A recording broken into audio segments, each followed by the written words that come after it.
माहिती नाही. बरोबर. आणि असंच तोडकं मोडकं मी काहीतरी वाजवायचो.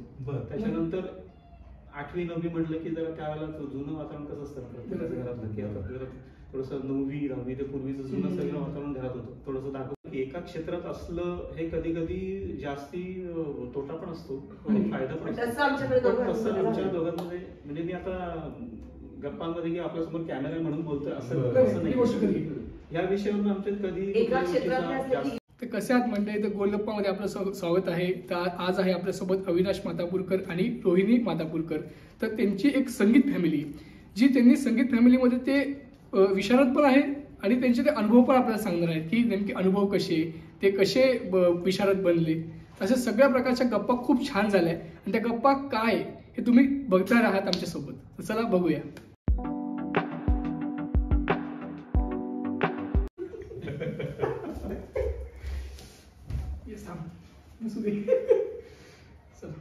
नमस्कार मंडळी, पुन्हा एकदा आपण गोलगप्पावरती आलोय एक वेगळा विषय घेऊन. वर्क लाईफ बॅलन्स याच्याबद्दल चर्चा करण्यासाठी आपल्या बरोबर आले मातापूरकर फॅमिली. पण वाक्य काय महत्वाचं आहे की जेव्हा हॉबी हे करिअर होतं त्यावेळी किती मजा येते. म्हणजे असं नाहीये की बा 14 तास आपल्याला काम करायचं आहे, मग इतरांसाठी जॉब करायचा आहे का आपण हॉबी करायची आहे आणि हॉबी करिअर मध्ये कन्वर्ट करायची आहे. मग वर्क लाईफ बॅलन्स काही टेन्शन नाही, बरोबर ना. त्यासाठी आपण आणि ही एक फॅमिली आपल्याला मिळाली की बाबा हे हटके आणि अचीव्ह केले की वर्क लाईफ बॅलन्स हा हॉबी हे करिअर झाल्यामुळे आलेलं आहे. तर डिस्कस करू आपण. आता जस्ट एक विचारायचं म्हणून की तुम्ही आता हे जे आहे हे संगीताविषयी आपण बोलतो. तर तुम्ही विशारद आहात, तुम्ही पण विशारद आहात. तर तुम्ही कधी विशारद झाला? मी 96 साली मी सुरुवात केली संगीत शिक्षण आणि 96 साली विशारद झाले. ओके. आणि तुम्ही? मी विशारद झाले 2014 साली. सांगतो तुम्हाला, म्हणजे ट्रॅक असा झिगझॅग आहे सगळा तो. म्हणजे 10वी झाल्यानंतर पहिले इंजिनिअरिंग केलं. इंजिनिअरिंग 94 साली पास झालो. आणि त्याच्यानंतर कुठेतरी असं म्हणजे तोच तर मी कशात करिअर करणार आहे हे माझं मला माहिती नव्हतं. केवळ वडिलांनी सांगितलं इंजिनिअरिंगला जायचं, गेलो, शिक्षण पूर्ण केलं. 7 वर्ष नोकरी करत होतो 2000 सालापर्यंत. आणि थोडस आधीपासून सुरुवातीचं थोडस सांगायला पाहिजे ऍक्च्युली. कधीतरी मे बी 5वी का 6वीत असताना आमच्या वरती एक काका राहतात, राजर्षी काका म्हणून. त्यांनी उभी बासरी माझ्या हातात दिली. त्यांना संगीताची आवड होती ऍक्च्युली. तर त्यांनी जस्ट मला ते सारेगमपधनीचं असं सांगितलं आणि मग मी ते थोडस वाजवायला लागलो. म्युझिक सेन्स आपल्याला असतो की नसतो ह्याची पण जाणीव नाही, खरं सांगतो. घरी कोणी असं कोणीच नाही, ऍब्सोल्यूट कोणी. म्हणजे संगीताचं नुसतं कान्सर्ट असणं ते सगळ्यांचं असतं. बरोबर. पण गाणी असतो, अरे बाबा हे गाणं छान आहे, ते गाणं छान आहे, तिथपर्यंत ठीक आहे. पण ऍक्च्युली त्या दृष्टीने तुम्ही तो अभ्यास करणं या संदर्भातली अजिबात 1% पण जाणीव नाही. 1% पण जाणीव नाही. म्हणजे करिअरची सुरुवात इंजिनिअरिंगने केली बरं का, प्लीज नोट डाऊन. आतापर्यंत ते झालंय इंजिनिअरिंगची सुरुवात, नंतर काहीतरी वेगळं. त्याच्यानंतर अनेक वर्ष गॅप, म्हणजे इंजिनिअरिंग पूर्ण होईस्तरची गॅप. 5वी 6वी 7वी थोडस आपलं काहीतरी किरकोळ वाजवून दाखवायचं. कोणतरी घरात पाहुणं आलं की आपलं ते देहाची तिजोरी म्हणा किंवा अशी काही की एक शास्त्रशुद्ध काहीही ऍब्सोल्यूट माहिती नाही. आणि असंच तोडकं मोडकं मी काहीतरी वाजवायचो. त्याच्यानंतर 8वी 9वी म्हटलं की जरा त्यावेळेला जुनं वातावरण कसं असतं प्रत्येकाच्या घरातलं, की आता जरा थोडंसं 9वी 10वी ते पूर्वीचं जुनं सगळं वातावरण घरात होतं. थोडंसं दाखवपूर्ण असणं स्वाभाविक होतं, त्याच्यात काही चुकीचं असं असंही वाटत नाही. आणि मग शिक्षण पूर्ण झाल्यानंतर माझ्या बहिणीचे मिस्टर त्यांनी गप्पांच्या ओघांमध्ये मला सांगितलं की तू बासरी खरं तर शिकायला पाहिजे. ओके. म्हणजे मला वयाच्या 22व्या वर्षापर्यंत मी कशात करिअर करणार आहे हे सुद्धा माहिती नव्हतं. ऍब्सोल्युटली काहीच माहिती नव्हतं. आणि ते कुठून कशी प्रेरणा मिळते ना हे माहिती नसतं आपल्याला. त्यावेळेला सुद्धा जाणीव होती मला की आपल्याला काहीतरी कळतंय, पण कोणी असं सांगितलं नाही की तू ह्याच्यात काहीतरी केलं पाहिजे. आणि त्याच काकांच्या मुलांनी मला आणि माझ्या सख्या भावाला तबला शिकायला म्हणून गांधर्व महाविद्यालयात टाकलं होतं. 5वी का 6वीतली गोष्ट असेल. म्हणजे आय थिंक ही 85 का 86 ची गोष्ट असेल कदाचित. May be. त्यामुळे तालाचं अंग पण होतं. बरोबर. तबला मी तेव्हा थोडासा किरकोळ वाजवायला शिकलो, म्हणजे तालाचं अंग पूर्ण जाणून घेतलं थोडंसं. ते पण 8वी पर्यंत टिकलं असेल मे बी. तबलाही सुटला, माझ्यासारखंच तबला सुटला, बासरी सुटली. आणि ते शिक हे वाक्य कानावरती पडल्यानंतर काय झालं माहिती नाही. वडील म्हणले की शिकायला कशाला पाहिजे, तू वाजवतच नाही. म्हणलं तसं नाही हो, मी दादा म्हणत असे वडिलांना. ते प्रॉपर शास्त्रशुद्ध पद्धतीने शिकलं गेलं पाहिजे. पण आता घरातल्यांचं कसं वातावरण थोडंसं वेगळं होतं. त्यांना काही त्या गोष्टीचं असं हे नव्हतं. पूर्वीचं कसं होतं की गाणं शिकून कुठे पैसे मिळवता येतात का, धारणाच वेगळी होती. तू इंजिनियर झालं पाहिजे, मी झालो इंजिनियर, करायलाच पाहिजे. रडत खडत आपला 5-6 वर्ष मी 2000 पर्यंत नोकरी करत होतो. पॅरलली कुठून सुबुद्धी मिळते. 97 साली क्लासेस चालू करायला का असं डोक्यात येऊन गेलं. मी आधी शिकत होतो 94 ते 98 पर्यंत. माझे पहिले गुरु बाळासाहेब शेवडे यांच्याकडे मी शास्त्रशुद्ध पद्धतीने शिक्षण घेतलं बासरीचं. आणि मग सरांची रिसर्च परमिशन घेऊन मग मी 97 साली क्लासेस चालू केले बासरीचे. की मी शिकू शकेन का. त्यांना माझं ग्रास्पिंग त्याच वेळेला कळलं होतं की हे पोरगं जरा थोडंसं कॅच करतंय बरोबर. मग ते थोडंसं त्यांना अंदाज आला की हरकत नाही, आम्ही काय अशी कोणाला परमिशन देत नाही, पण ठीक आहे तुझं जरा मला ठीक वाटतंय. म्हणजे किती पैसे मिळतात तुला त्या इंजिनिअरिंग क्षेत्रामध्ये. म्हणलं महिना माझा पहिला पगार 600 रुपये, तोही माझ्या आजोबांच्या हातात दिला नाही. 600 रुपये, तुम्ही एक काम करा, वडापावची गाडी टाका. 600 रुपये पगार त्यावेळेला होता. त्यावेळेला तो आजोबांच्या हातात मी पहिला पगार ठेवला माझा. पहिला पगार माझा 600 रुपये. माझं कंट्रोल पॅनल फील्ड होतं, म्हणजे ऑइल प्युरिफिकेशनची जी मशीन्स असतात त्याचं वायरिंग मी डिझायनिंग बघून करायचो आणि ते टेस्ट करून कंपनीला द्यायचो. हे साधारणतः 94 ते 2000 सालापर्यंत हे चालू होतं. पॅरलली मी आता क्लासेस चालू करून बसलो 97 साली. पण क्लासेस चालू केल्यानंतर सुद्धा हार्डली 3 ते 4 विद्यार्थी असे जाहिरातबाजी करणं. रोज सकाळच्या जाहिराती, एक माझा मित्र होता त्याला धरून आम्ही हे सगळं चालू केलं होतं. सकाळ आपल्या धडाधड जाहिराती द्यायच्या. आणि मग त्या काळामध्ये काही दुकानदारांशी चांगल्या ओळखी झाल्या. त्यांच्या ओळखीने मग माझ्याकडे विद्यार्थी यायला लागले. म्हणजे आपण म्हणतो ना की प्रॅक्टिकल एक्सपिरियन्स, म्हणजे ग्राउंड लेवलला जाऊन मग ते पुढे पुढे प्रॅक्टिकल एक्सपिरियन्स वापरत गेला शिकवण्याचा. कारण परफॉर्मिंग आर्ट आणि शिकवण्याचं नॉलेज हे टोटली डिफरंट आहे. म्हणजे इच अँड एव्हरी म्हणजे परफॉर्मर हा शिकू शकेलच असं सांगता येत नाही. बरोबर. आणि शिकवणारा माणूस हा परफॉर्मन्स करू शकेल असं सांगता. पण सुदैवाने म्हणजे अभिमानाने सांगते, आम्ही दोन्ही गोष्टी करतो. आम्ही परफॉर्मिंग पण करतो आणि शिकवतो जातो. पण विशारद 2014 मध्ये ते मॅडम मुळे असं म्हणजे छडी घेऊन विशारद झालं पाहिजे. जसं मला माझ्या काकांनी सांगितलं, पण आपण स्वतः पण शिकवता येत होतं भरपूर. पण मुलांना परीक्षा द्यायची ऑथेंटिक ह्याच्याने आपण पण स्वतः विशारद करून मग परीक्षा ह्यांचं विशारद झालंय. मग लग्न कसं, लग्न किती साली झालंय? विशारद मी झाले 96 साली. मला बालपणापासून गाणं होतं असं मलाही माहिती नव्हतं. आजीने माझ्याला शोध लावला की ती होती अंगणवाडी शिक्षिका, त्यामुळे तिला कुठेतरी स्पार्क दिसला की ही गाण्यात करू शकते. तर तिने आपण मामाच्या घरी जातो सुट्टीत, तसा तिने क्लास लावला. समोर एखादा महिना क्लास लावला. त्या गुरुंनी पण सांगितलं, माहिती गुरु माझे होते, त्यांनी सांगितलं की गाण्यात करिअर होऊ शकतंय का, तुम्ही हिच्याकडे काय दृष्टीने बघत नाही. त्यामुळे त्यांच्याकडे घरात वातावरण आहे, संगीत आवडतं सगळ्यांना, शिकलेलं कुणी नाहीये. पण हिने करिअर करावं का नाही हे मी सांगू शकत नाही. हे मी 4थी-5वीत असेल तेव्हा. पण मग तेव्हा सुट्टी सल्ला दिला होता की करिअर करू शकते, म्हणजे तो स्पार्क बघितला होता. तो कुठेतरी द्यायला लागतो त्याच्याशिवाय नाही होत. मी स्वतः 2दा बोलतो. तसं ही एक वाक्य फक्त बोलून एकच वाक्य की तुला पण देतील परीक्षा. म्हणजे मी क्लासेस आधी चालू केले, बरोबर, शिक्के सगळे इथे मारायचे.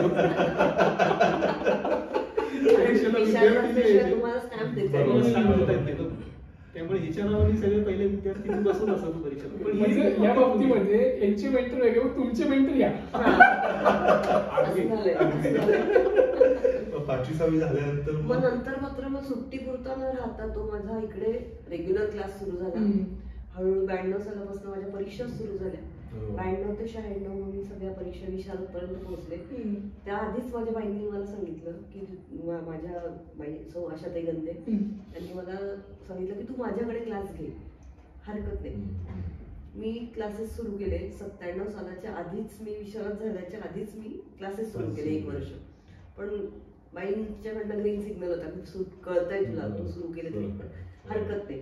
आमचं गाव लहान, मी खानदेशातली मुळात, जळगाव जिल्ह्यातलं अंबळनेर गाव आमचं. आणि हे पुणेकर आहेत ना? आणि हे पुणे असं पेठेतले कसबा पेठी पुणेकर.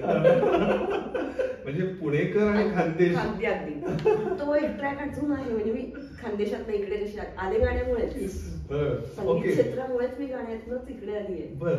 म्हणजे सांगते हळूहळू कसं पुण्याकडे वाटतं कशी तरी. तेव्हा कॉलेज झालं, शिक्षण झालं, शाळेतलं सगळं पूर्ण विशारद झाले, क्लासेस घेतले 2 वर्ष. 2 वर्षानंतर माझा जो बालमित्र म्हणायचा, म्हणजे आमच्या फॅमिली फ्रेंडच होता तो, तर तो इथे शिकायला आला 12वी नंतर पुण्यात. पुण्यात तो शिकायला आल्यानंतर त्याला स्वतःला बासरीची खूप आवड होती. तर तो बासरी शिक्षक शोधत शोधत यांच्या घरी आला. आणि यांच्या घरी आल्यानंतर त्याला 1-1.5 वर्षानंतर आपण साधारण रुळतो ना घरात. क्लास जरी असला तरी आजूच्या बाजूच्या वातावरणात पण आपण रुळायला लागतो. तर त्याला वारंवार वाटू लागलं की सर आणि त्यांची आई एकटेच दिसतात, म्हणजे बाकी घरात कोणी दिसतच नाही. म्हणून जस्ट त्याने त्याच्या आईला सांगितलं की मला असं वाटतं की माझ्या सरांचं लग्न व्हायचंय. तर आपण रोहिणीला पण संगीत क्षेत्रातलाच नवरा, म्हणजे माझी अट होती पहिली शेवटची, बाकी काही नको मला, पण मला संगीत क्षेत्रातलाच नवरा पाहिजे. कारण माझ्या घरी माहेरी तसं कानसेन सगळे भरपूर गाणं ऐकणारे आणि पण शिकलेलं, आम्हाला दोघांनाही बॅकग्राऊंड काही नाही, म्युझिक काही नाही, साधा काही नाही, काहीच नाही. म्हणजे आम्हाला गाणं शिकते हे माझ्या वडिलांना विचारलं होईस्तोवर मी माहिती नव्हतं की लेक आपली गाणं शिकते, माहिती नव्हतं वडिलांना. फक्त हा ठीक आहे म्हणजे शिकते, हा जाते कुठेतरी क्लासला. विशारद झाली ही, हे सगळ्यांनी बाहेरून येऊन जेव्हा त्यांना कळलं तेव्हा त्यांना पण वाटलं की नाही हिच्यात आहे तो हे. पण झालं असं की वडिलांची मिल बंद झाली आमच्या, त्यामुळे मला पुढचं शिक्षण पुण्याला घ्यायचं होतं. पण ते मिल बंद झाल्यामुळे मला काहीही करता आलं नाही. त्याला ललित कला केंद्र किंवा आपलं SNDT कॉलेज इथे तुम्ही ग्रॅज्युएशन नंतर पुढचं शिक्षण घेऊ शकता. फर्स्ट इयर नंतर तुम्ही 2nd year 3rd year specialisation music मध्ये करता येतं. पण त्याला अट असते की तुम्हाला कंपल्सरी 12वीला एकदा 60%, नाहीतर FY ला फर्स्ट इयरला तुम्हाला डिस्टिंक्शन हवं. 12वीला तर मला 62% मिळाले. पण मी तो सगळा हे की इथे शिकायला यायचं ह्या जिद्दीवरती FY ला मी ते खेचून आणले टक्के. पण नेमकी झालं असं की वडिलांची मिल बंद झाली, त्यामुळे म्हणजे पर्यायच नव्हता. आणि पुण्यात शिक्षणाला यायचं म्हणजे पैसा खर्च तो काय आपण आणू शकत नाही. असं चुकीचं म्हणजे कुठून तरी घ्या तसं शिक्षण नको. बघू म्हणलं जेव्हा होईल तेव्हा होईल. शेवटी मग एक पर्याय उरला की हे तर सगळे पर्याय बंद झाले, आता एक पर्याय आहे तो म्हणजे नवरा जर पुण्यातला मिळाला तर आपलं गाणं पुढे जाईल. आणि त्या पुण्याला शिक्षण व्हायचंय म्हणजे नवरा काही असला तरी 1-2 गोष्टी हव्या. एक तर पुण्यातला हवा आणि तो संगीत क्षेत्रातला हवा आणि तो पेठेतला हवा. कारण ते नॉलेजच नव्हतं, पाठ पेठ वगैरे पुणे बघितलंच नव्हतं. तोपर्यंत पुणे हे शहरच माहिती नव्हतं. म्हणजे लांबून माहिती होतं की कॉलेज असतं. फक्त एकदा स्पर्धेला येऊन गेले, पण ते कसं कॉलेजच्या बरोबर यायचं, त्यांच्या शिक्षकांबरोबर सगळं करायचं आणि घरी जायचं. त्यामुळे पुणे हे शहर काहीच माहिती नाही. मग भावाने ती कल्पना इकडे आईकडे सरकवली, त्याच्या आईने यांच्या आईकडे सरकवली. म्हणजे बालमित्र पण रिलेशन अगदीच शेजारी भावा बहिणींसारखंच अगदी नातं. आमचं फॅमिली फ्रेंडच होतो आम्ही सगळे. म्हणजे अगदी अजूनही आम्ही आहोत. तो स्वतः एक उत्तम वकील, तो न्यायाधीश आहे. आता न्यायाधीश म्हणजे त्याच्या पोस्ट म्हणजे एज्युकेशनल जो बायोडाटा तुम्ही जर पाहायला तर क्रॅकच व्हाल, म्हणजे दुसरा शब्दच नाही. भरपूर सगळे औद्योगिक क्षेत्रातल्या सगळ्या हे झालेल्या आहेत असं म्हणलं तरी चालेल, सगळ्या डिग्र्या झाल्या. जवळपास शिकायला आल्यानंतर 1.5 वर्षांनी त्यांनी मला विचारलं की मला असं वाटतं तुमचं लग्न झालेलं नाही. म्हणजे ते झालं कसं की शिष्यच गुरुला विचारलं तुमचं लग्न झालं. हो, कारण ते सारखे एकटेच दिसायचे हे पण, कारण आणि एक्सपायर झालं ते 2001 साली. त्यामुळे ऑब्व्हियसली घरात आम्ही दोघच जण असायचो. भाऊ त्याच्या निमित्ताने सर्व्हिसला वगैरे असायचो, त्यामुळे घरात आम्ही दोघच जण असायचो. लग्न किती साली झालं? 2003 साली. मार्च 2003 साली लग्न झालं. त्याच्यानंतर म्हणजे इथे आल्यानंतर मग क्लासेस मी सुरू केले. मार्च मध्ये लग्न झाल्यावर मला जून मध्ये लगेच हुजूर पगार शाळेत पुण्यातल्या लक्ष्मी रोडच्या संगीत शिक्षिका म्हणून नोकरी पण मिळाली. त्याच्यानंतर मी तिथे 6 वर्ष नोकरी केली. परत काही आता पुढे ग्रोथ बाबा किंवा वेगळी काहीतरी ट्राय करू, संगीतातलं जरा अग्रेशन म्हणून भारती विद्यापीठला आम्ही दोघांनी पण ऍट ए टाइम जॉब होता तो, त्यामुळे आता तिथे आम्हाला दोघांनाही जाणं येणं सगळ्या गोष्टी छान होती, म्हणून आम्ही जवळजवळ 2.5 वर्ष तिथेही जॉब केला. त्यानंतर मात्र मग यांनी मला सुगम संगीताचा थोडस की पुण्यात वातावरण फक्त शास्त्रीय संगीत क्लासेस घेऊन नाही चालणार, थोडस तुला हे पण. तुम्ही क्लासेस तेव्हा घेत नव्हता? घेत होते ना, शाळा पण सुरू होती आणि साइड बाय साइड मी सुगम संगीताचं पण सुरू केलं. 2012 साली मी सुगम संगीत. म्हणजे लग्न झाल्यानंतर तुम्ही ते क्लासेस तुमच्या होतेच ते मोठे झाले दोघांनी मिळून ते हळूहळू ते म्हणजे छोट्या छोट्या स्वरूपात हळूहळू ते मोठ्या संख्येत गेले. म्हणजे 2ची संख्या 4, 4ची 8. डिस्कशन कसं होतं तुमच्यात, म्हणजे घरी कायम संगीतामध्येच असं? म्हणजे अमृतीमध्ये पण संगीतच म्हणजे आता समजा सवाल चहा हवा असेल तुम्हाला तर चहा घ्यायचं. चहाची वेळ म्हणजे मग त्या रागाची वेळ, तो राग वाजला की ओळखायचं चहाची तो राग येणं महत्वाचं आहे. तो राग येणं महत्वाचं आहे. पण तुम्हाला ऍक्च्युअली सांगतो की आपण बघतो ना की एका क्षेत्रात असलं हे कधी कधी जास्ती तोटा पण असतो आणि फायदा पण असतो. तसं आमच्या दोघांमध्ये म्हणजे मी आता गप्पांमध्ये की आपल्या समोर कॅमेरा म्हणून बोलतोय असं नाही.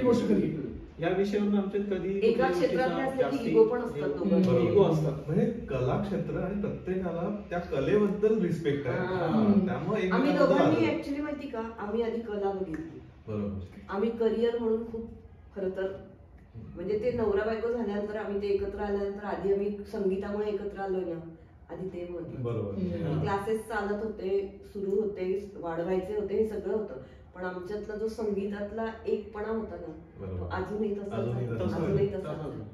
म्हणजे आमच्याकडे संगीतावरनं दोघांमध्ये कधी वादविवाद नाही होत किंवा क्लासेसच्या ह्याच्यावर. आता आम्ही प्रोग्राम्स पण करतो, वेगवेगळे पण असतात, दोघांचे एकत्र पण असतात, बाहेरगावी असतात, पण एकमेकांची दोघांनाही कधी आम्हाला कधी कंटाळा कधीच नाही, कधीच नाही. तुमचा कार्यक्रम आहे, मी कशाला येते? नाही, असं कधीच नाही. आम्ही 4-4 तास 5-5 तास एकमेकांच्या कार्यक्रमांना बसलेलो असतो निवांत. अगदी म्हणजे दिनात जसा आला आमच्या आयुष्यामध्ये मुलगा माझा आता 19 वर्ष झालो, तर त्यावेळेला माझे जेव्हा सिंगिंगचे प्रोग्राम असायचे त्यावेळेला आम्ही आमच्या दोघांचे, तर त्यावेळेला छोटं तांदूळ बाळ हिची सखी बहीण घेऊन बसायची कधी कधी, किंवा हिचे जेव्हा शाळेतले प्रोग्राम असायचे गॅदरिंगचे त्यावेळेला तो अक्षरशः स्टेजच्या पाठीमागे झोपलेला असायचा तो. आणि मी आपल्या इकडे तबल्याचं नॉलेज असल्यामुळे यांची शाळा मला कधी कधी तबल्या करता म्हणून इन्व्हाइट करायची. म्हणजे आम्ही स्टेजवरती असायचो, तो पाठीमागे झोपलेला असायचा. पण बासरी छान कार्यक्रमामध्ये ऐकलं. त्याचं आणि बाय बर्थच आहे आणि डेव्हलप पण थोडं करतोय. आता कसं झालं, तुमच्या दोघांकडून त्याच्याकडे आलं ना, ऑटोमॅटिक आलं, ते बाय नॅचरलच आहे. बरोबर. त्याला काही नाही, बासरी फक्त कशी पकडायची फुंकर एकदाच फक्त सांगितलं, त्याला काहीच सांगितलं नाही. परीक्षेचा अभ्यास पण तो वह्या आमच्या असतात ना, किंवा मुलं जाता येताना ऐकतो. याच्याबद्दल एक प्रश्न आहे, तुम्ही स्टार्टिंगला बोलले की बासरी सरळ पकडायची बासरी, तर मग सरळ पकडायची बासरी आणि इकडची बासरी म्हणजे फरक काय आहे? ना जमीन आसमानाचा फरक आहे. ओके, कसा? अगदी सगळ्यात सोप्या भाषेत सांगायचं झालं ती बाजूला सोपी असते, त्याला पोवा म्हणतात ना. हे सगळे पॅरलल शब्द आहेत. म्हणजे पावा, वंशी, बासरी, फ्लूट हे सगळं एकच, फक्त उभी आणि आडवी हा फरक आहे. ओके. ह्याला काय पुढे एक नॉब असतो त्या बासरीला, त्यामुळे तुम्हाला आवाजाची निर्मिती सहजगत्या करता येते. बरोबर. कारण तशी सोय केली स्पीकर मारली की ऍटलीस्ट आवाज तरी येतो. मग नंतर मग बोटं ठेवून त्याच्यावरती कंट्रोल आणि बाकी सगळे स्वररचना वगैरे बाकी त्या सगळ्या शिकवतो. लहानपणी तीच वाजवली आपण. शाळेत सगळ्यांना कंपल्सरी आणि शाळेत आहेच. शाळेमध्ये सगळ्यांना रुंदी बासरीच देतात, बरोबर, कारण ती वाजवायला सहजगत्या सोपी असते म्हणून. तर तशी तशी सोय केलेली आहे त्याच्यावर. मग इथं तसं नाही, त्याच्यामध्ये तसं नाही. याच्यामध्ये आवाजाची निर्मिती तुम्हाला काही एक 2-3 टेक्निक्स आहेत, त्या दृष्टी ते करायला लागतं.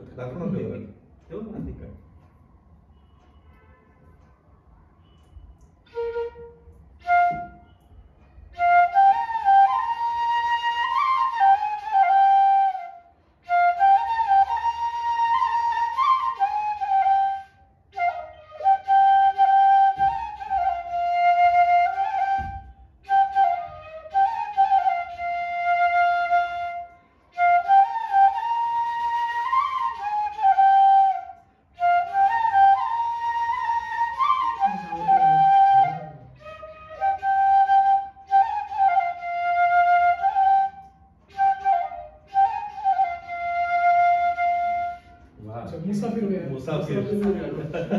नाही खरंय, आताच तेच आहे, सगळेजण मुसाफिरच आहेत. मग आता इतकं भारी वाजवलं, छान, एकदम मूडच चेंज. आता एक आहे की तुम्ही जॉब करत होता, मग बिझनेस कडे कसं हे झालं? ऍक्च्युली जॉब म्हणजे काय माहिती का, जॉब हा मला संगीत क्षेत्रात जॉब असं नसतोच, म्हणजे आमची कुठे पोस्ट नसते, त्यामुळे आम्हाला सिक्युरिटी काही नाही जॉबमध्ये.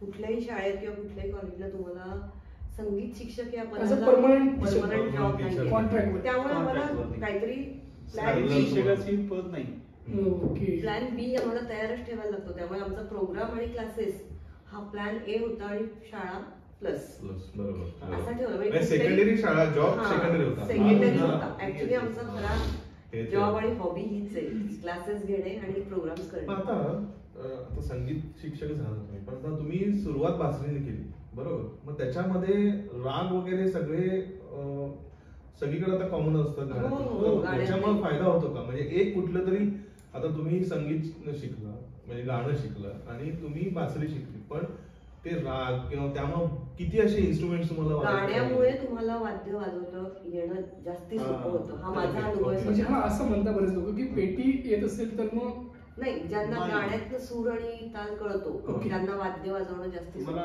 आवाजाची उंची कळालेली असते ना स्वरांच्या. हे कारण मी का कॉन्फिडेंटली सांगू शकते, कारण मी स्वतः आधी गाणी शिकले आता, आणि त्याच्यानंतर मी आता लॉकडाऊन पासून एक नवीन वाद्य माझं मीच वाजवायला सुरुवात केली. म्हणजे इन्स्पिरेशन दिलं की हे वाद्य आपल्याला घ्यायचं आणि तू वाजवायचं, कारण त्याचं नाव आहे सॅक्सोफोन. हे वेस्टर्न इन्स्ट्रुमेंट मी सध्या 4 वर्ष झाले वाजवतो. पुण्यात कोण नाहीये ना लेडीज किंवा सॅक्सोफोन? आय थिंक आम्ही खूप सर्च केलं, पण बाहेर कार्यक्रम करणारी मे बी हीच असेल पुण्यात तरी आहे आता, म्हणजे माझ्या माहितीप्रमाणे. आणि एकूण सर्कल मध्ये आमच्या सॅक्सोफोन लेडी वाजवत नाही बघा. पार्ट 2 ठरलेला बरं का, सॅक्सोफोनवरती आपण पार्ट 2 करायचं आहे. पॉडकास्ट मिळालेला आहे. Yes yes yes. आणि पॉइंट खूप महत्त्वाचा हा की तुम्ही एकूण ते एक आहे पुण्यामध्ये. लेडीज का जेंट्स पण? नाही, जेंट्स हे मेन आहे. म्हणजे जेंट्स सॅक्सोफोनिस्ट हे माहिती आहे, पण लेडीज मध्ये असं पण स्ट्रेंथ लागते त्याला श्वासाची. बऱ्याच लेडीजला या प्रेरणा मिळू शकतो. हो खरंच. अगदी तुम्ही युट्यूबला सर्च करून बघा ना, बाहेरच्या साऊथकडच्या म्हणा किंवा काही बेंगॉली आहे. पुण्यातही मला माहिती नाही आता नक्की, पण आता तरी माझ्या समोर इतर प्रोग्राम्स मध्ये जिथे मी गेलेले आतापर्यंत सॅक्सोफोनिस्ट म्हणून मुलगी म्हणून मीच पुण्यात. त्यांचा एक लेडी ऑर्केस्ट्रा सुद्धा आहे, लेडीजचा पण बँड आहे पुण्यातल्या पण आहेत काही. लोणावळ्यातल्या आमची जी मेन ग्रुपची ते दोघे आम्ही 5-6 जणी मिळून त्यांचा प्रोग्राम करतात. आता संगीतामुळे गाणं शिकल्यामुळे हे कसं सोपं गेलं तुम्ही म्हटलं? हा, म्हणजे मला काय झालं, सॅक्सोफोन हे मी यांनी मला स्वतः प्रोग्राम करतात, त्यामुळे त्यांना ते सॅक्सोफोन आणि फ्लूट हे कायम कॉम्बिनेशन असायचं. त्यांना वाटलं की फ्लूट मी वाजवतोय, पण माझ्या फ्लूटला सॅक्सोफोन पॉसिबल नाहीये वाजवणं, म्हणजे एकाच व्यक्तीने 2 वाद्य वाजवणं अवघड आहे. त्यांनी विचार केला आपण घेऊयात, आणू घरी. वाद्य आणलं आम्ही, म्हणजे तर वाजवायचं कोणी हा प्रश्न होता. म्हणजे त्यांनी सरळ माझ्या हातात तू वाजवायचं हे. मला कधी फ्लूट पण नाही करते. माझे आजोबा फ्लुटिस्ट होते, छान शिकलेले नव्हते कधीच, पण हौशी कलाकार. का कुणास तो थोडासा बॅकअप मिळाला आहे का काय माहिती नाही, पण एकूणच तो सॅक्सोफोन घेतला आणि नंतर शिकवायला म्हणून असं मी कधी कोणाला फोर्स पण केला नाही, किंवा गेले 1-2 ठिकाणी पण काही रिस्पॉन्स तसा आला नाही मला शिकायला मिळेल असा. शेवटी मग मी माझं ठरवलं नाहीच कोणी तर आता आपणच आपली सुरुवात करू. ज्यांच्याकडनं घेतला त्यांनी मला 1-2 वेळा दाखवलं की कसं वाजवायचं असतं, काय आहे वाद्य, कसं धरायचं. म्हणजे ते वाद्य धरण्यापासूनच खूप टेक्निक्स आहेत. आणि वजनही खूप आहे, जवळपास 2.5 किलो वजन. माझे आपल्या 2.5 किलोचं वजन बघितल्यानंतर कन्फ्युज होतो माणूस कोणते बटन दाबायचे. बरोबर 24 keys आहेत. त्या वेगळ्या फंक्शन्स त्या टेक्निकली तसा तो कठीण जातो वाजवणं. पहिलं वाद्य का तुमचं? माझं पहिलं वाद्य. हार्मोनियम वाजवते मी क्लास बाहेर असे कार्यक्रम वगैरे असं थोडंफार साथीला जाणं दुसरी. पण सॅक्सोफोन हे मी का कुणाच ठेवते, माझी थोडी स्वामी समर्थांवरती श्रद्धा आहे. तर मी असा फोटो आहे आमच्या घरात आणि खालती सोफा सेट, तिथे बसायचे आणि का कुणाच ठेव मला वाटायचं की आलं पाहिजे आपल्याला हे वाद्य. 1-2 वेळा असं स्वामींना नमस्कार करून जमेल नाही येईल का हे असं करता करता ते कधी गाणं वाजायला लागली. भरपूर गाणी, असंख्य गाणी मी वाजवते आता. आपण याच्याकडे येऊ बरोबर. म्हणजे असंच की म्हणजे संगीताचा मेळ हा स्पिरिच्युअलिटीशी आहे. खूप आहे निश्चित खूप आहे. म्हणजे अध्यात्म आणि संगीत खूप जवळ आहे. संगीताचा संदर्भ म्हणजे संबंध जो आहे ना तो आपल्या मानवी जीवनाशी तर आहेच आहे, पण आपल्या ब्लड सर्क्युलेशन वरती सुद्धा खूप त्याचा चांगला रीते परिणाम होतो. हे काय होतं माहिती का, संगीतातले स्वर आणि अध्यात्म हे नैसर्गिक आहे. दोन्ही गोष्टी नैसर्गिक आहे. अध्यात्म तुम्हाला करायला सांगितलं तर जमणार नाही, तो आतूनच. तसंच संगीत हे घेऊन यावं लागतं, बाय बर्थ आणावं लागतं तुम्हाला सोबत. जेव्हा तुम्ही येता ना जन्माला, प्रत्येकाला संगीत आहे, प्रत्येकाला ताल येतो, स्वर येतात. आपले हार्टबीट्स म्हणजे आपले ताल येतात. आपलं बोलणं जे आहे ते आपण गातोच आहे. प्रत्येकाला गाणं येतं, फक्त तुम्ही डेव्हलप कसं करताय त्यावर. प्रत्येकाच्या अंगात, शरीरात निसर्गाने देवाने ते देऊन पाठवलंय तुम्हाला, फक्त ते ओळखता आलं पाहिजे. म्हणून अध्यात्म आणि संगीत का जवळचं आहे, कारण दोघे नैसर्गिक आहेत. बरोबर आहे. कारण प्रत्येक लहान मुलाला मी स्वतःवरून सांगतो की जेव्हा सुख करता ही आरती लागते हात चालू असतात, आपल्याला शिकवली हात चालू असतात किंवा काहीतरी शिकवायला लागत नाही. तो बरोबर तो कुठेतरी असा की ताल चालू असतो. जो माणूस बोलतो त्याला गळा आहे, जो बोलत नाही त्याला आपण मुखा म्हणतो. त्यामुळे आपल्याला गाणं येत असतं. ताल आपले हृदयाचे ठोके आहेत, तसं आपण आरती म्हणलात तुम्ही आता, किंवा शाळेत आपण कविता शिकवतो, आपोआप मुलं टाळी देतात. 2-2.5 वर्षाची मुलं आम्ही गाण्यातनं घेतो आता, आपोआप टाळी देतात आपण शिकवायला लागलो की. गोरी गोरी पण डोक्यावर चांदोबा आणि गंगा, आपोआप त्यांचा ताल सुरू होतो. त्यांना शिकवावंच लागत नाही की ताल द्या म्हणा, उलट मोठ्या माणसांना आपल्याला शिकवायला लागतं. पण ही जर गोष्ट लहानपणापासून आपण मुलांमध्ये दिली ना तर खूप मुलं संगीतात पण तयार होतात. आणि मेन म्हणजे आपल्या आयुष्यासाठी संगीत फार उपयोगी नाही. आणि कसं आहे की हे जे तुम्ही खरंच फार भारी सांगितलं की लहानपणापासून जर ह्या गोष्टीची जोड दिली तर फ्युचर मध्ये कसं होतं. आता सध्याची परिस्थिती अशी आहे की एन्झायटी वाढतीये किंवा डिप्रेशन मध्ये जात आहेत लोक. पण हे जर कला जर बरोबर असेल पहिल्यापासून, कुठलीही कला, संगीत कला तर बेस्ट तर एक सेपरेट त्याला, आणि संगीतामध्ये रमला तर तो डिप्रेशन मध्ये जाणार नाही. शक्यच नाही. अहो इतकं त्याच्यात ताल आहे, स्वर आहेत, रचना आहेत, वेगवेगळ्या भाव संगीत आहे. तुम्हाला वेळच नाही मिळत ते बघायला, काही विचार करायला. इतकं त्या संगीतात आहे ना की तुम्हाला ती बाकीची गोष्ट, मला डिप्रेशनला नाही, मला काही होतच नाहीये, मला रमतच नाहीये, मी असं होऊच शकत नाही. अख्खा लॉकडाऊन आम्ही दोघांनी घरात बसून व्यवस्थित मी नवीन वाद्य शिकले. यांनी नवीन शिक्षणाच्या आमच्या क्लासेसच्या पद्धतीत बदल केले. काय करायचं हे नाही, रियाज चालू, जेवढा टाइमपास म्हणून रियाज करेल तेवढं तुमचा गळा आणि हे सगळं हे होणार.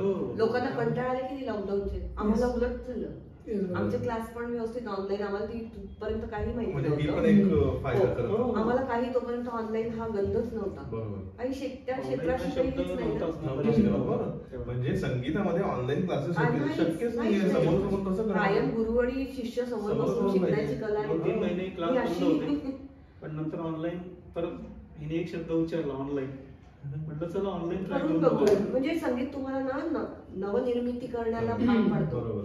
आणि शिकत जातो आपण, कारण त्याला असंख्य ब्रांचेस आहेत ना. बरोबर. तुम्ही प्रत्येक ह्याच्यात कुठे ना कुठे आपण इथे करून बघू, तिथे करून बघू, हे करून बघू, ते करून बघू. पण ऑनलाईन मध्ये तुम्हाला असं जाणवलं का की थोडस जास्त लक्ष द्यायला लागतं ऑनलाईन हो, मध्ये? थोडं किंवा- थोडं थोडं कारण समोरासमोर बसून जे आहे ना, हां. तिथे थोडस ते नाही म्हटलं नॅचरल नाही वाटत. समोरचं किती करेक्ट करतो. करेक्ट करतोय. काय होतं, ही आपली फरक मानसिकता आहे. पडतो. लाईव्हनेस थोडासा आपल्या- जातो हम्म. त्याच्यातला. हां. फिजिकली शिकण्यात जी मजा असते ती ऑनलाईन मध्ये नाही, हे अगदी मान्य करायलाच पाहिजे.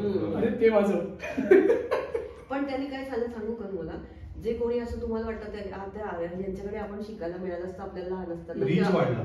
रीच वाढला. हां. आपण इथून आपण अमेरिकेत, हो, लंडन, खरंय, खरंय. मुंबई, दिल्ली, कुठेही कुठे शिकू क्लासेस घेऊ शकता. शकतात. हा एक फायदा निश्चित तो एक आहे. फायदा काय आहे. थोडस उशीर लागेल हम्म. म्हणजे प्रत्यक्ष क्लास घेतल्यावर जे हां. आहे होते त्याच्यात पण- थोडस उशीर लागेल. बरोबर. पण बंद होणं आणि बंद होणं मुलांचं, नाही. की एखाद्या मुलाची बदली झाली आता वडिलांची, तो बाहेर गावी गेला, आपली एखादी व्यक्ती शिकते आणि ते अचानक ट्रान्सफर झाली त्यांची, काही ऑप्शनच नाही. पण आता असं नाही नाही, राहिलं. नाही. तसं राहिलंच नाही. छान एक नवीन दिशा मिळाली आपल्याला. व्हिडिओ कॉल केला तर तुम्ही तुमचं 40 मिनिटं अगदी छान शिकण्यामध्ये वेळ पण छान जातो. बरोबर. शिकवणं होतं, शिकणं पण होतं, बरोबर. दोन्ही गोष्ट होतात. तो निश्चित फायदा आहे त्याच्यातनं. ते सिंपल उदाहरण आहे की बाबा एखादा व्यक्ती तबला शिकतोय, त्याला तीट वाजवता येत नाहीये, तर तीट वाजवताना हात किती दिवस स्लिप होतो. तो ऑनलाईन सर ते असं होत नाही, हात कसा घेऊ. दिसतं ना आपल्याला व्हिडिओ कॉल असल्यामुळे तो एक प्रश्न एवढा सुटलाय. मेजर प्रॉब्लेम येत नाही. जर नाही, नेटमध्ये नाही. इश्यू असेल तरच थोडे प्रॉब्लेम त्याच्यामध्ये येतात. पण बासरी शिकवतो तर ऍब्सोल्यूट काही प्रॉब्लेम येत नाही. आणि आम्ही सगळं मुख्य म्हणजे आम्ही व्यवस्थित एका वेळी एक विद्यार्थी अशाच ह्याच्यावरती, या धर्तीवरतीच, हां. हो, हो. त्यामुळे तो काही एक मी वेगळा प्रश्न घेईल. असं म्हणतात, म्हणजे बरेच लोक असं म्हणतात, ती गोष्ट खरी का खोटी मला माहिती नाही, की वाद्य घरात घेतले तर ते वाजवले गेले पाहिजे. ते वाजवले गेले नाही तर त्याचा काही इम्पॅक्ट होतो. हे खरं का खोटं? हे एक साधन आहे ना. हां. ऍक्च्युली संगीत हे साधन आहे. हम्म. तुम्ही ती वाद्य घेऊन तशीच ठेवून दिली, आता देवाची पूजा आपण जर नाहीच केली, ते तसे धूळ खात काहीतरी तर तिथे जाळमट धूळ हां, आपल्या बरोबर. बघण्याचा दृष्टिकोन बरोबर, बदलतो की नाही. बरोबर. तसंच वाद्याचं. वाद्याचं धूळ घाण झाली की आपल्यालाच घाण वाटायला लागतं की काय इथे धूळ झालीये, काय हे असं झालंय, घाण झालंय. बाकी त्याचा असं निगेटिव्ह वगैरे आहे काही मानसिक आहे. हां. पण ते कसं आहे, पण ती पूजा करतो ना आपण. पूजा बरोबर. आहे, एक पूजा साधन आहे. आहे आपलं, एक साधनेचं आहे बरोबर. ना. मग आता तुमचं शेड्यूल कसं असतं ओव्हरऑल? कारण आता हे तुम्ही करिअर म्हणून घेतलेलं आहे. हो. मग त्यामुळं ते आता विचारू की कसं- सकाळी 8 ते रात्री 8 कार्यक्रम असले तर रात्री 12, 1 आम्ही संगीतातच असतो. आम्ही दुसरं सगळ्यात काहीच महत्वाची करत गोष्ट, नाही. एक म्हणजे समजा मी आहे किंवा तू आहे, काम करून कुठे जरी असं वाटतं यार नाही, तो स्ट्रेस पण तो तुमच्याकडे तो नाही. म्हणजे आम्हाला काम करून कंटाळा आला म्हणून आपण गाणी ऐकतो. आम्ही दिवसभर- 24 तास गाणी म्युझिक मध्ये आणि आम्ही माहिती तुम्हाला म्हणजे आता आमची स्तुती म्हणून नाही, पण आम्ही क्लासेस घेतो. घरी सगळं आम्ही आमचं दोघं जण इंडिव्हिज्युअल प्रमाणे कामं करतो, सगळं काही करतो. तरी आम्ही 8-8 तास क्लासेस घेतो. पुन्हा संध्याकाळी प्रोग्राम्स असले तर आम्ही तेवढ्याच एनर्जीने प्रोग्राम जाऊन 3-3.5 तास प्रोग्राम करतो. असं तरी पण आम्हाला घरी आल्यावर तुम्ही म्हणाल की आज आपल्याला अजून बसायचं ऐकायचं गाणं, तरी पण आमच्यात एनर्जी असते. Yes, आता म्युझिक असलं एक तर वेगळी गोष्ट थोडी, की आता समजा मॅडम गेलाय कधी प्रोग्रामला आणि तुम्ही घरी आणि त्यांना लेट होणार आहे, सो तुम्ही ऍज अ स्वयंपाकात मदत करता का? खरं सांगू का खोटं सांगू? तुम्हाला जे वाटतं ते. कॅमेऱ्याची शपथ घेऊन करा. नाही, कॅमेराची कशाला, मी अगदी दिलखुलासपणे सांगतो की वेळ निभावून देतो मी. वेळ 100% तो प्रॉब्लेम निभावून आमच्याकडे देतो. दोघांमध्ये होणार नाही की एक कारण- जण गेला तर दुसऱ्याला काहीतरी प्रॉब्लेम येतोय. कारण की सेम प्रोफेशन आहे कुठं- हा, कारण हो, हो. प्रत्येकाला ह्या तो- येतात गड ह्या वेळा. महत्वाचा मुद्दा आहे हा. हा. कारण तुम्ही जेव्हा एका क्षेत्रामध्ये असता, असं झालेलं आहे म्हणजे अनेक वेळा की ही बाहेर आहे आणि एक बाजू आपल्याला सांभाळायची. आणि आमच्याकडे हेल्पिंग तुम्हाला हँड at least तिसरा काहीच नाही काहीच आमच्या नाही. दोघांव्यतिरिक्त. बरोबर. आमच्या म्हणजे म्हणजे घराला हेल्पिंग हँड काहीच ऍब्सोल्यूट काही म्हणजे काही काही जणांच्या घरात कसे 5-6 जण तरी असतात, पण आज आम्ही गेले किती वर्ष 3च जण आम्ही आहोत. बरोबर. म्हणजे एक बाजू कुठे आणली तर दुसरी बाजू सांभाळून घ्यायला ऍटली तुम्हाला वरण भात तर लावता आलं पाहिजे. मी जवळजवळ 3 तास शाळेत जायचे ना, मुलाला पूर्ण वेळ म्हणजे हा पॉइंट आहे सांभाळायचं. आताच्या काय नाही करायचं, 2-2 वर्षाच्या जे अजून मोठे आहेत आणि माझ्या आवडीचं सांगतो ना, मी असं काय फार मोठं काही करतो असंही मला म्हणत नाही, पण मला फोडणीची पोळी करायला आवडते, मला आमटी करायला आवडते, आणि त्याच्या मुलाला त्यांची आमटी आवडते, मुलाला त्यांची छानची आमटी आवडते. म्हणजे तुम्ही खवय्ये आहात. खवय्ये आवडीने खातो. खवय्ये म्हणजे असं एकदम बकासुरासारखं नाही, पण आहे. पण म्हणजे ह्या गोष्टीची कारण असं सांगड होतं असावी ना, लागते. ह्यांचा कार्यक्रम हो, हो, आहे, हो. नंतर अनेक त्याच्यानंतर गोष्टी दुसऱ्या असतात. तुमचा कार्यक्रम असेल तर मग अरे माझा कार्यक्रम असं नाही, प्रत्येकाच्या कार्यक्रमाला इम्पॉर्टन्स तेवढाच आहे. हो. आणि आपल्याला हा म्हणजे ते ओव्हरलॅप होतं का खरं तुमचं, कसं आहे होतं कारण तुम्ही त्या ना, पद्धतीनं नाही करतो आम्ही, मोस्टली आम्ही ट्राय करतो की ऍट अ टाइम दोघांचाही, कारण मुलाचा प्रश्न असतो हा, म्हणून तर. आता तो मोठा झाला, पण तो पण लहान असताना शून्यापासून पावलं हा. आता 18 वर्षाचा झालाय तो, पण ते हे सगळे प्रॉब्लेम आले. आणि माझं माहेराम पण आहे तिकडे लांब, हो. त्यामुळे हेल्पिंग हँड म्हणून म्हणलं मी तुम्हाला तेच ना, हेल्पिंग हँड. manpower आणि issue असल्यामुळे. थोडे दिवस त्याचं पाळणाघर होतं, पण समोर आम्हाला ते पाळणाघराचं की नको, मुलांना पाळणाघरात ठेवून आपण आपले त्याला जॉब ठेवायला लागलं पण आम्हाला. काही एक वर्ष हो, हो. एखादा वर्ष त्याला एक वर्ष थोडं ते ठेवायला ते लागलं. थोडं आहे कोणतरी नाहीये म्हणजे थोडंसं तुम्हाला सपोर्ट पाहिजे हा, असं. ते आणि ते काय होतं, पीक पॉइंट होता माझ्या हा. नोकरीचा. एक तर होणार होते परमनंट असं कानावर होतं की आता झाले 3-3.5 वर्ष होत आले, तुम्ही व्हाल परमनंट. मग थोडेसे दिवस राहिले, 2-4 महिने, तर काय हरकत, एखादं वर्ष जाऊ द्या, तर त्याला पाळण्याघरात ठेवून बघू, तेवढे कळ आपणही घेऊ, त्यालाही थोडासा त्रास होणार. पण आम्हाला कर्मधर्म सैवाने आम्हाला पाळण्याघर खूप छान मिळालं. परतुरे म्हणून आमचे काकू होते, अगदी घरच्यासारखे, म्हणजे मी माझं बाळ त्यांच्याकडे दिलंय म्हणजे ते त्यांचं बाळ असल्यासारखं त्यांनी सांभाळलं. अगदी अगदी खूप छान. तो मला माणसं छान मिळत गेली हो सगळीकडे, माझे क्लासची लोक. पण मी तुम्हाला खोटं वाटेल, आता माझा आवाज आता पण थोडासा हे झालाय, मी निमोनियात काही अडकले 6-7 वर्षांपूर्वी. प्रचंड प्रमाणात मला निमोनिया झाला, मला 90% माझे ब्लॉकेज होते. मला डॉक्टरांनी नाही सांगितलं, संपलं होतं, म्हणजे गाणं बंद करा इथपर्यंत झालं होतं. पण त्यातनं पण मी मार्ग काढला की गाणं बंद म्हणजे संपलं आपलं, काहीच नाही दुसरं, कारण दुसरं काही येतच नाही. मग मी मराठी ग्रॅज्युएट आहे, तो काही प्रश्न नाही, पण एज्युकेशनल मला काही इंटरेस्टच नव्हता.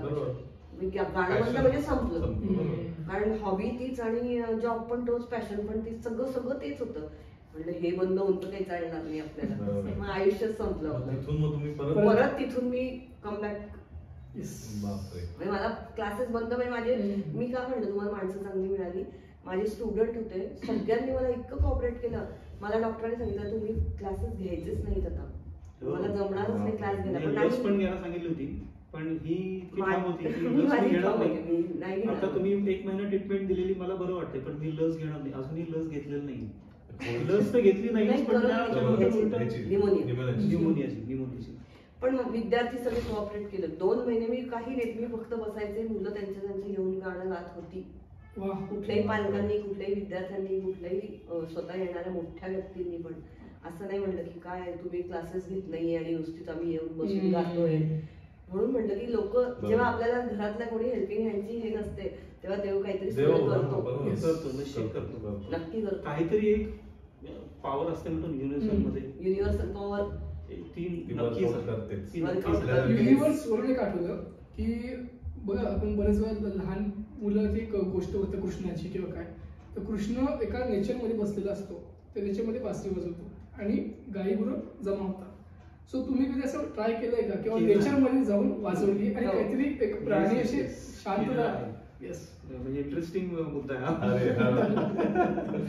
एक इथून 3-3.5 तासाच्या अंतरावरती नेरळ असलं, नेरळ म्हणून एक प्लेस आहे, आम्ही गेलो.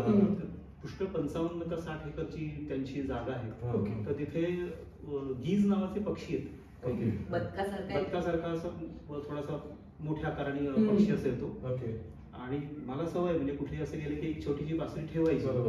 सकाळी मस्त उठलो, एकटाच उठलो मी छानपैकी, आणि त्या निसर्गरम्य वातावरणातून निघालो मी असा, आणि म्हटलं आता समोर पक्षी येत आहेत, त्यांची ती वेळ असते. मला तिथल्या काही लोकांनी सांगितलं होतं, त्या लाईनीने अशा सगळ्या तो त्यांचं थवा येतोच चालत. आवाज ऐकल्यानंतर तुम्हाला सांगतो ते एकदम शांत. वा. हो म्हणजे तिथल्या त्या सगुणाबागेच्या प्रोप्रायटरनी सांगितलं की हे पक्षी कधीच शांत बसत नाही, कुठल्याच आवाजाला हे ऐकत नाही, ओरडतच बाहेर येतात. ओरडतच बाहेर येतात. पण त्यांनी बासरीला काय रिस्पॉन्स दिला, आमच्याकडे व्हिडिओ पण येतो. एक हो व्हिडिओ सुद्धा आहे, तो व्हिडिओ मी तुम्हाला दाखवतो मी थोड्या वेळात. येस आम्ही टाकू आमच्या हो, व्हिडिओ. एक मिनिट का होईना पण त्यांना असं झालं की कुठलं आवाज येतोय बाबा हा. इतके शांत झाले ते. आणि मी बासरी वाजवतोय ते पक्षी येत आहेत समोरनं, हे दृश्य इतकं मनमोहक होतं की त्यांच्याकडचे जे कर्मचारी होते ते तिथं जमा झाले पाठीमागे. बापरे. हो सगळं तर त्यांनी शूटिंग केलं आणि त्यांच्या मालकांकडे पाठवलं. जणू कृष्णाचंच रूप. लगेच मालकांनी बोलून घेतलं मला. स्वरांची शक्ती. स्वरांची शक्ती. पण आहे निश्चित. येस म्हणजे जे लहान मुलं बघतात किंवा आपण जे बघितलंय ते रिअलिटी मध्ये आहे असतं. आहे आहे.